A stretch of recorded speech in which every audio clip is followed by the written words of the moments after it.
আমাদের এখানে যে চ্যাপ্টার গুলো আছে, চ্যাপ্টার গুলোর নাম আমি আপনাদেরকে বলতেছি।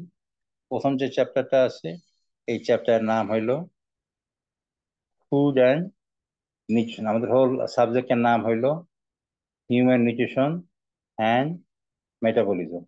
এবং চ্যাপ্টারের নাম হলো, প্রথম সাবজেক্টের নাম হলো ফুড অ্যান্ড নিউট্রিশন। 2 নাম্বার যে চ্যাপ্টার, সেই চ্যাপ্টারের নাম হলো অ্যান্টি নিউট্রিশনাল ফ্যাক্টর। 3 নাম্বার যে চ্যাপ্টার, তার নাম হইলো ডাইজেশন অ্যান্ড অ্যাবজর্পশন। 3টা চ্যাপ্টার গেল। 4 নাম্বার চ্যাপ্টার হইলো carbohydrate metabolism. 5 number protein metabolism. 6 number lipid metabolism. 7 number bio energetics and xenobiotic metabolism. তারপরের চ্যাপ্টার হলো ডিজিজ রিলেটেড উইথ নিউট্রিশন। এই চ্যাপ্টার গুলো আমরা এখানে পড়বো। ক্লিয়ার? তাইলে প্রথম যে চ্যাপ্টারটা আমরা পড়বো, নাম হলো ফুড অ্যান্ড নিউট্রিশন। আজকে যে আমাদের ক্লাস, আজকে ক্লাসের আমাদের আলোচনা হলো এই চ্যাপ্টার থেকে। এই চ্যাপ্টারে আমরা কি কি পড়বো? আমরা কিছু সংজ্ঞা পড়বো, যেমন ফুড কাকে বলে, নিউট্রিয়েন্ট কাকে বলে, নিউট্রিশন কাকে বলে, তারপরে তোমার এই ডায়েট কাকে বলে, রেশন কাকে বলে। আমাদের এগুলো অনেক সময় পরীক্ষা তো আসে, ভাইবা তো জিজ্ঞেস করে, বেসিক এগুলো। এগুলো এখন প্রথম ক্লাসে আলোচনা করা হয়, কিন্তু তোমরা অনেক সময় পাওয়া না। এই যে আমি তোমাদের খাতা দেখতেছিলাম 1 2 যে প্র্যাকটিক্যাল, সেখানে দেখা গেল অনেকেই তোমার রিয়াকশন দেখো নাই। যাবে, এটা সুন্দর না, তোমরা পরে ই করবে। তো এগুলো না লেখে তো নাম্বার কমে যাবে। ফুড হইলো, ফুড হলো সেই সমস্ত উপাদান যা খাইলে আমরা কি পাবো? নিউট্রিয়েন্ট পাবো। তো সেটা আমাদের নিউট্রিয়েন্ট হলো কয়টা? 6টা। Carbohydrate, protein, lipid, vitamin, mineral, water. এই যে 6টা নিউট্রিয়েন্ট, এগুলো যদি আমি পাই, সেগুলো আমরা ফুড বলবো, যেগুলো খাদ্য গ্রহণ করি। যেমন যদি বলি পানি, বলি পানির মধ্যে 6টা নিউট্রিয়েন্টের মধ্যে একটা পানি পাওয়া যাচ্ছে, তার মানে এটাও আমরা ফুডের মধ্যে পড়বো, তাই না? কিন্তু একটা লোক বিড়ি সিগারেট খাচ্ছে, তার মধ্যে বিড়ি সিগারেটের মধ্যে কি নাই? এই 6টা উপাদান পাওয়া যাচ্ছে না। বা এক লোক মদ খাচ্ছে, তার মধ্যে এই 6টা উপাদান পাওয়া যাচ্ছে না। তার মানে সেটাকে আমরা ফুড বলবো না। কিন্তু যে কোনো খাবার, তার মধ্যে এই 6টা উপাদানের কোন একটা উপাদান যদি থাকে, যেমন যদি খালি পানি খাও, আমাদের পানি তো খাবার না, কিন্তু আমাদের এই সংজ্ঞা অনুযায়ী পানীয় ফুডের মধ্যে পড়বে। তাহলে আমরা ফুড পেলাম, নিউট্রিয়েন্ট।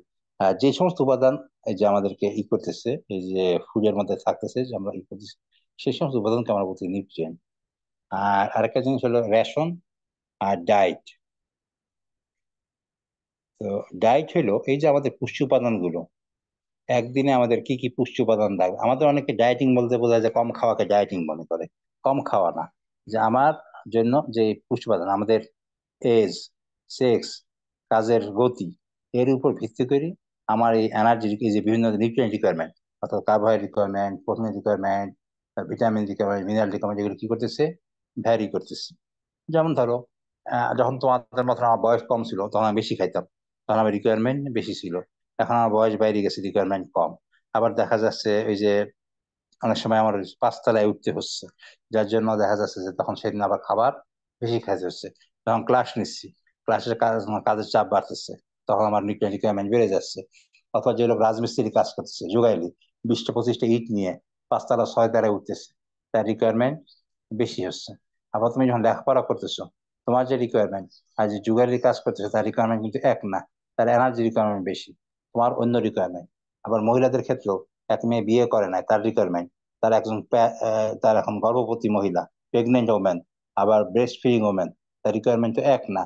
তার মানে এজ, সেক্স, বডি কন্ডিশন এবং তোমার ওয়ার্ক, এর উপরে কি করতেছে? এই নিউট্রিয়েন্ট গুলো ভ্যারি করতেছে। এই যে নিউট্রিয়েন্ট গুলো কখন কোন নিউট্রিয়েন্টের দরকার, একদিনে কার কি নিউট্রিয়েন্ট দরকার, এটাকে আমরা বলতেছি ডাইট। আর অ্যাকর্ডিং টু এজ, সেক্স এবং বডি রিকোয়ারমেন্ট অনুযায়ী যখন সমস্ত নিউট্রিয়েন্ট গুলো দেওয়া হবে, তাকে আমরা বলতেছি ব্যালেন্স ডায়েট। তাহলে কি আমরা বুঝতে পারলাম ডায়েট কাকে বলে, ব্যালেন্স ডায়েট কাকে বলে?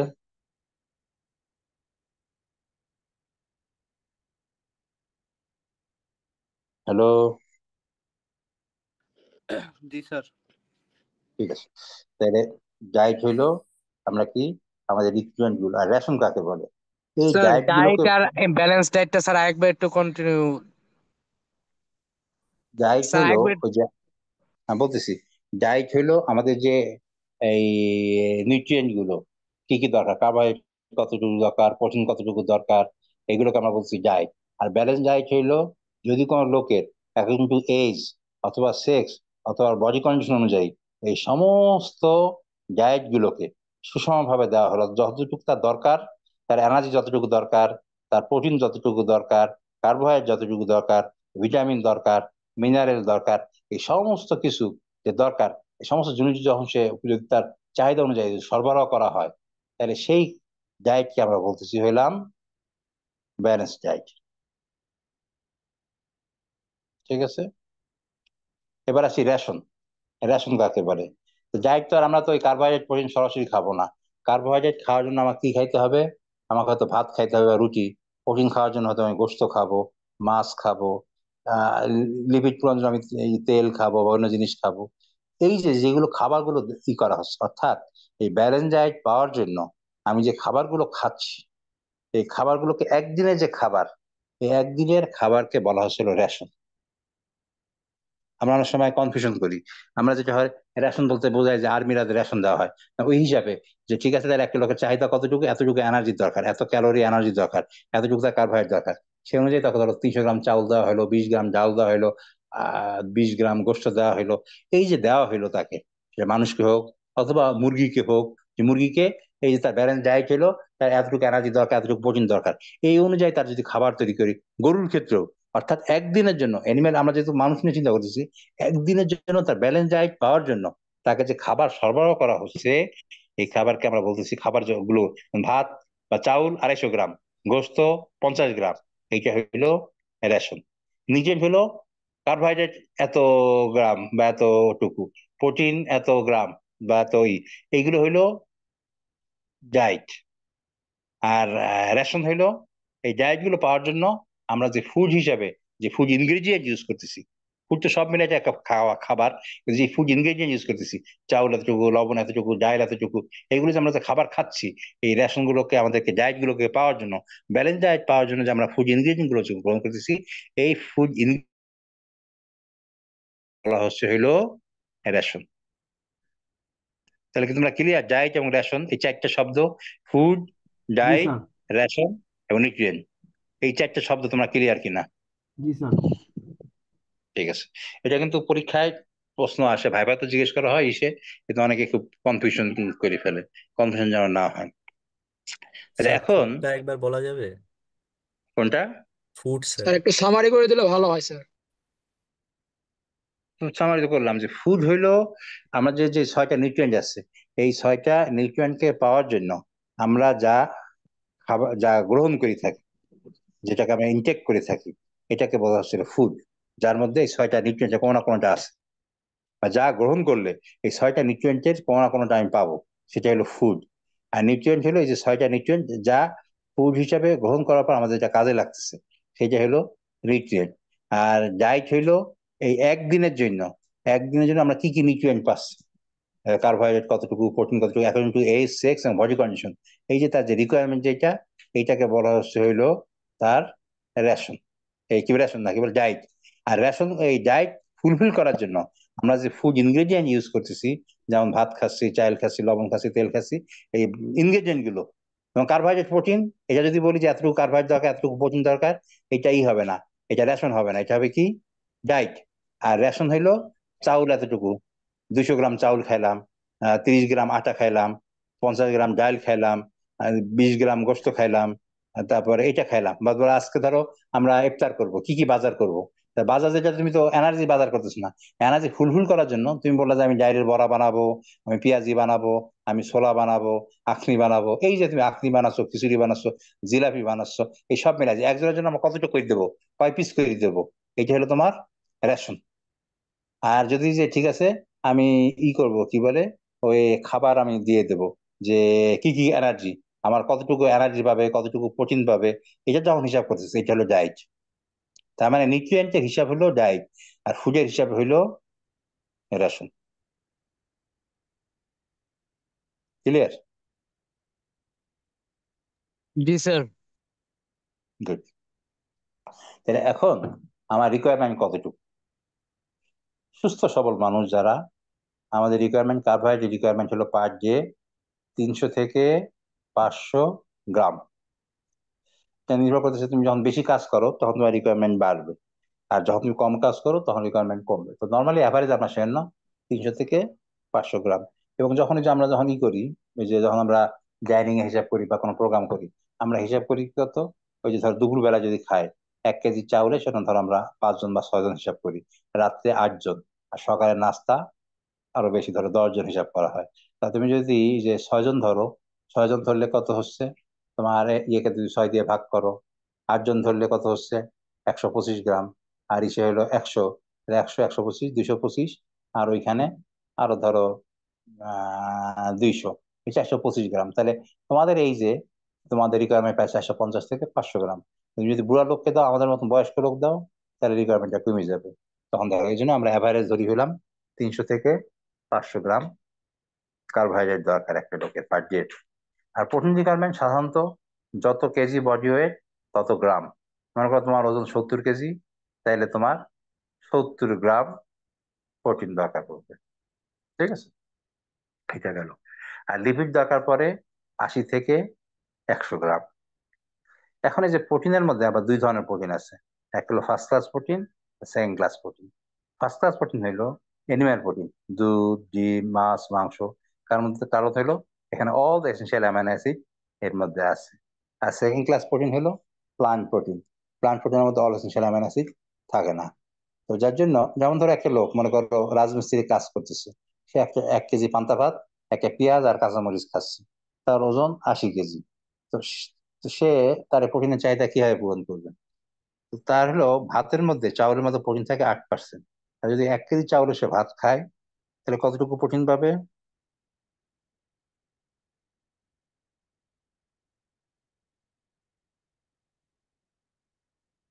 1 কেজি চাউলের মধ্যে বললাম প্রোটিন আছে 8%, তাহলে 1 কেজি চাউলে যদি সে ভাত খায় কতটুকু প্রোটিন পাবে? 80 গ্রাম স্যার। 80 গ্রাম। তো তার চাহিদা তো 80 গ্রাম, তার তো চাহিদা পূরণ হয়ে গেল। তো তাইলে আমাদের প্রোটিন কি করার দরকার কেন? এখানে অল এসেনশিয়াল অ্যামিনো অ্যাসিড নাই, তার ব্রেন ডেভেলপমেন্ট হবে না। তাকে যদি এখন আমি বায়োকেমিস্ট্রি রিয়াকশন বুঝাই, সেগুলো কিছুই বুঝবে না। তার কারণটা কি? কারণ তার ওইভাবে ডেভেলপমেন্ট হয় নাই। তো এই জন্য আমরা লো ক্লাস প্রোটিন খাইলে তার হয়তো বা সে চলতে পারবে স্বাভাবিকভাবে, কিন্তু অনেক কাজ সে করতে পারবে না। এই জন্য ব্রেন ডেভেলপমেন্ট অন্যান্য কাজের জন্য তার কি দরকার? ফার্স্ট ক্লাস প্রোটিন খাইতে হবে। আর 3টা অ্যামাইনো অ্যাসিডকে বলা হয় ক্রিটিক্যাল অ্যামাইনো অ্যাসিড। এই 3টা অ্যামাইনো অ্যাসিড কি কি? Methionine, tryptophan, lysine. Lysine, methionine, tryptophan, এই 3টা অ্যামাইনো অ্যাসিডকে বলে ক্রিটিক্যাল অ্যামাইনো অ্যাসিড। যদি শুধুমাত্র প্লান্ট বেসড খাবার খায়, আমি জানি না তোমাদের মধ্যে আছে কিনা, এর আগে আমরা পাইছিলাম আমাদের বায়োটেকে, সে ভেজিটেরিয়ান, সে মাছ গোস্ত কিছুই খায় না। তো এই যারা মাছ গোস্ত খায় না, তারা দেখবা যে খিচুড়ি খায়। হিন্দুরা দেখবা সেজন্য মাছ গোস্ত না খেলে ওরা যে ওদের বিভিন্ন প্রোগ্রাম হয় খিচুড়ি তৈরি করে, তাহলে চাল ডাল সবজি সব মিলায় তখন দেখা যায় মোটামুটি একটা আরেকটা চাহিদা পূরণ করে ফেলে। যেমন মেথিওনিন এসেনশিয়াল অ্যামাইনো অ্যাসিড, ডালের মধ্যে পাওয়া যায় কিন্তু চাউলের মধ্যে পাওয়া যায় না। মেথিওনিন যদি কারো কিডনি ডিজিজ হয়, তখন কি হয় না, এই মেথিওনিন থেকে কি তৈরি হয়, তোমার ক্রিয়েটিন, ক্রিয়েটিন থেকে ক্রিয়েটিনিন তৈরি হয়। আর কিডনি নষ্ট হয়ে গেলে ক্রিয়েটিন লেভেল বেড়ে যায়। তখন ডাক্তার বলে কি ডাল খাবেন না, বীজ খাবেন না। নর্মালি ডাল ভালো খাবার, কিন্তু ওই সময় এগুলো খাওয়া যায় না। তখন যখন এগুলো খাওয়া যায় না, তখন বেচারা অন্তপক্ষে ভাত খাইতে পারে। কারণটা কি? কারণ ভাত খাইলে ভাতের মধ্যে মেথিওনিন নাই। যদি ভাতের মধ্যে মেথিওনিন থাকতো, তাহলে কি করতো ওই লোকটা, ওই বেচারা তখন কিও করতে পারতো না, ভাতও খাইতে পারতো না। যেমন সৃষ্টিকর্তার একটা রহমত। আবার ডালের মধ্যে ওরকম ভাবে অ্যামাইনো অ্যাসিড, দু একটা অ্যামাইনো অ্যাসিড নাই, যেমন ট্রিপ্টোফ্যান নাই। এরকম ভাবে আরো বিভিন্ন ইয়ের মধ্যে, সবজির মধ্যে সমস্ত অ্যামাইনো অ্যাসিড গুলো নাই, প্লান্টের মধ্যে সবকিছু নাই। কিন্তু এনিম্যাল প্রোটিনে সবকিছু আছে। যার জন্য যখন ওই যে তার হয়ে যাচ্ছে, বয়স হয়ে যাচ্ছে, বয়স হয়ে গেলে তার সব এসেনশিয়াল অ্যামাইনো অ্যাসিড দরকার নাই, তখন তার প্রোটিন সিনথেসিস না হলেও অসুবিধা নাই। সেটা তখন মরার সময় হয়ে গেছে, সে এখন সুস্থভাবে আর কিছুদিন বাঁচতে চাবে, তার তো এখন গ্রোথের দরকার নাই, তাই না? মেথিওনিন আমাদের কেন দরকার পড়ে? প্রোটিন সিনথেসিসের জন্য, ফার্স্ট অ্যামাইনো অ্যাসিড মেথিওনিন। কিন্তু যখন তার বয়স হয়ে গেছে 70-এর উপরে, এখন তার এত প্রোটিন সিনথেসিস দরকার আছে? কোনো রকম তার জীবন তার কিডনি নষ্ট হয়ে গেছে, অন্তত চলে গেলেই হবে, এই জন্য সেই ওই সময় সে ওই সমস্ত খাবার খায় না। এবং এই জন্য যেগুলো জিনিসগুলো আমাদের জানা দরকার। আর অন্য লোকের জন্য জানা দরকার তা না, আমার নিজের শরীর সুস্থ রাখার জন্য জানা দরকার। যে আজকে আমি সিটাঙে ভাই বোন জিজ্ঞেস করলাম যে এই এক ছেলে বাড়ি চাপাই নবাবগঞ্জ, জিজ্ঞেস করলাম যে আম সংরক্ষণ করবা কি করে? তো বললো যে ফরমালিন দিয়ে। তোমাদেরকে জিজ্ঞেস করলাম, তোমরা একই বললাম। অথচ কেউ জীবনে দেখে নাই যে আম সংরক্ষণ করতে কি লাগে, ফরমালিন। দেখছো তোমরা কেউ আম সংরক্ষণের জন্য ফরমালিন? অথচ এটা লোকজনের মধ্যে একটা বিশ্বাস হয়ে আছে। যতই বলি যে এটা করা যায় না, তারপরে বেশিরভাগ লোকেরই এটা। এই জন্য যখন আমরা নিজেরা সায়েন্স জানবো, তখন বুঝতে পারবো যে এটা কেন দরকার। আর এই সাবজেক্টে যেটা পড়বো, এটা নিজের জন্য। তোমাদের ওই যে একটা মেয়ে আমাকে প্রশ্ন করলো, স্যার আপনি এত নিউট্রিয়েন্ট পড়েন, নিউট্রিশন পড়েন, তা আপনি এত মোটা কেন? কিন্তু আমি কিন্তু মোটা হইলো, আমার যে বিএমআর কিন্তু আমার হাই না। ঠিক আছে, গেল এক। আর দুই নম্বর হলো, ধরো আমার যে পাঁচতলায় বারবার ক্লাস নিতে হয়, তোমাদের ক্লাস, ফিশারিজের ক্লাস, ডিবিএম এর ক্লাস, এত দৌড়াদৌড়ি করতে হয়। যদি আমি ওই যে চিকন থাকতাম, তাহলে হাঁপাই যেতাম, তাহলে আমার এই ক্লাসগুলো নেওয়া যাইতো না। যাইতো কি? যার জন্য ওই যেহেতু আমার ক্লাস বেশি নিতে হয়, কাজ বেশি করতে হয়, এই জন্য আমার রিকোয়ারমেন্টটা কি হয়ে গেছে, বেশি। তবে হ্যাঁ, যদি আমার বিএমআর যদি বেশি হয়ে যাইতো, তাহলে বলতো যে আপনি অনেক ওবে হয়ে গেছেন। এটা আমাদের হিসাব করতে হয় যে আমার ওবেসিটি বাড়ছে কিনা। যাই হোক, তো ওইটা। তো তাহলে আমরা দেখলাম যে কি আমাদের নিউট্রিয়েন্ট রিকোয়ারমেন্ট, এর জন্য কি ওই যে কার্বোহাইড্রেট কতটুকু দরকার, প্রোটিন কতটুকু, তারপরে কি শিখলাম, লিপিড। লিপিডের মধ্যে আমাদের এসেনশিয়াল ফ্যাটি অ্যাসিড যেন থাকে, সেগুলো সেটা নিশ্চিত হইতে হবে। যার জন্য লিনোলেনিক অ্যাসিড এরকমের খাবার আমাদের খাইতে হবে। তুমি যদি পাম অয়েল খাও, পাম অয়েলে কি থাকে? একটা পামিটিক অ্যাসিড, দুটো অলিক অ্যাসিড। আমাদের এসেনশিয়াল ফ্যাটি অ্যাসিড হলো লিনোলিক অ্যাসিড। পাম অয়েল খাইলে তো লিনোলিক অ্যাসিড তুমি পাবা না। পাবা কি? তা খালি পাম অয়েল খাওয়া যাবে না। আবার ঘি খাইলে ঠিক আছে, ঘি খাইলে তোমার ব্লাড ভেসেলে জমা হবে না। কিন্তু ঘিয়ের মধ্যেও কি নাই? ওই যে লিনোলিক অ্যাসিড নাই। যার জন্য লিনোলিক অ্যাসিডের ঘাটতি দূর হবে না। যার জন্য তুমি যদি মনে করো যে না, আমি তেল খাবো না, খালি ঘি খাবো, ঘি খাওয়া ভালো, ঘির দাম বেশি, খালি ঘি খাওয়া যাবে না। ঠিক আছে? আবার তুমি যদি সরিষার তেল খাওয়া ভালো, কিন্তু বেশি খাওয়া যাবে না। সরিষার তেলের মধ্যে একটা জিনিস আছে, ইউরিক অ্যাসিড। এটা খাইলে তোমার কি হবে? তোমার ওই যে পায়ে ইউরিক অ্যাসিডের পরিমাণ বাড়বে, এবং বাড়লে কি হয়ে যাবে তোমার পায়ে, তোমার জমা হবে, কি বলে, ওই যে বাত ব্যথা তৈরি হবে। যার জন্য তোমার এই যে সরিষার তেল বেশি খাওয়া যাবে না। পৃথিবীতে অন্যান্য দেশে সরিষার তেল ব্যান। আগে যখন সয়াবিন তেল ছিল না, আমরা বাংলাদেশে সবাই আমরা কি করতাম, খালি সরিষার তেল খাইতাম। যদিও ইদানিং একজন ডাক্তার সে অ্যাডভার্টাইজ করে কার্বোহাইড্রেট খাবেন না, কি হবে, কি কিটো ডায়েট খান। একটা পর্যায়ে ঠিক আছে, কার্বোহাইড্রেট যদি আমরা না খাই, একটা পর্যায়ে ঠিক আছে যে তোমার যদি কার্বোহাইড্রেট বেশি খাও, তোমার কার্বোহাইড্রেট, রোজা আছি এখন, কিন্তু এখন যদি 3-4 দিন রোজা রাখো, তাহলে তো সমস্যা তৈরি হবে। তো এখন অল্প 2-1 দিন তুমি কার্বোহাইড্রেট না খাইলে অসুবিধা নাই, তোমার কার্বোহাইড্রেট ব্রেক ডাউন হবে, ফ্যাট ব্রেক ডাউন হবে। দীর্ঘদিন যদি তুমি কার্বোহাইড্রেট না খাও, তখন অনেক সমস্যা তৈরি হয়। তোমার এই যে লিপিড মেটাবলিজম, প্রোটিন মেটাবলিজম, এটা হেল্প করে হলো এই যে কার্বোহাইড্রেট, গ্লাইকোলাইসিস, টিসিএস সাইকেল, এগুলো হেল্প করে। যদি কার্বোহাইড্রেট মেটাবলিজম না হয়, তাহলে প্রোটিন মেটাবলিজম, লিপিড মেটাবলিজম হবে না। এনার্জি পাইতে হলে এনার্জি রেজি সোর্স হলো কার্বোহাইড্রেট। যার জন্য আমাদেরকে ব্যালেন্স খাবার খাইতে হবে, কোনোটাই বেশি খাওয়া যাবে না। এই জন্য পাম অয়েলও খাওয়া ভালো না, সরিষার তেল 2-1 দিন খাইতে পারো। এই যে ভর্তা, আলু ভর্তা বা করতে, ইয়ে জন্য খাওয়া যাবে না। আর বলতে কি সয়াবিন তেল ভালো? সয়াবিন তেল সবসময়ের জন্য ভালো না। তুমি যদি ফ্রেশ খাও অসুবিধা নাই, কিন্তু তুমি যদি মনে করো যে আমি সিঙ্গারা বানাবো, সমোসা বানাবো এখন রোজার জন্য, কোনো দোকানদার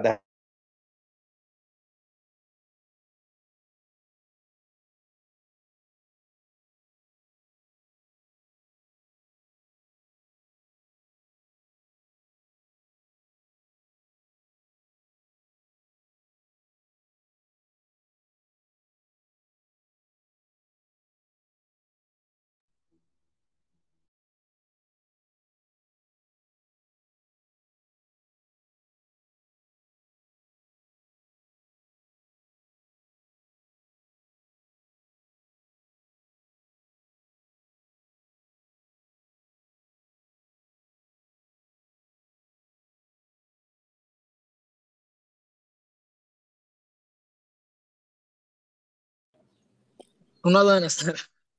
স্যার কিছু শোনা যাচ্ছে না।